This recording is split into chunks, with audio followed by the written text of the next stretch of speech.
আসসালামু আলাইকুম। আজকে আমি একটা খেজুর গাছ বুনবো আর একটা বস্তার ভিতরে বস্তাটা ছিঁড়ে গেছে। এটা সৌদি আরব থেকে একজন আমার খেজুর খেতে দিয়েছিল, একটা বিচি বুনছিলাম।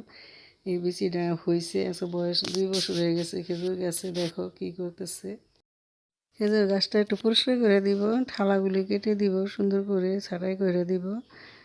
এই যে মাটিগুলি একটু ছাড়াই আরেক বস্তার ভিতরে ভরে দিব। এই যে দেখো কত সুন্দর শিকড় হয়েছে, দেখছো।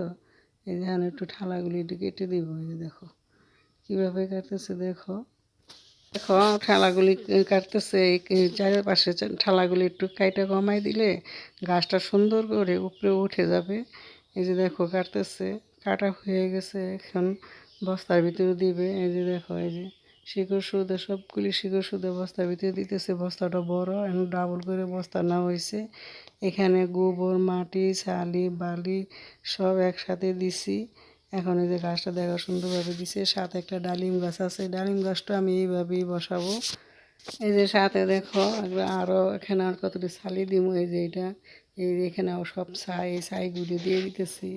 ছাই দিলেও খুব গাছগুলি খুব ভালো হয়, শক্তি পায়। এই যে দেখো দিয়ে দিছি। তারপরে কতগুলি মাটি দেওয়া হবে। এই যে নিচুনে মাটি আছে, মাটি দিয়ে দিব।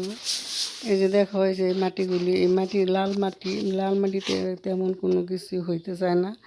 এটার ভিতরে লাল মাটি আছে কত, এই জন্য এইটা গাছটা ট্রান্সফার করলাম আর একটা বস্তার ভিতরে। এই যে দেখো খেজুর গাছটা বোনা হয়ে গেছে। এখন আমি এই যে আরও কয়েকটা গাছ একটু পরিষ্কার করাবো সাহেবরে দিয়ে। এখানে একটা মরিচ গাছ আছে, এই মরিচ গাছটা ইটার উপরে বসাই দিলাম। আজকে অনেকগুলি গাছে আমি মোটামুটিভাবে সুন্দর করে একটু করাইছি আর দিয়া।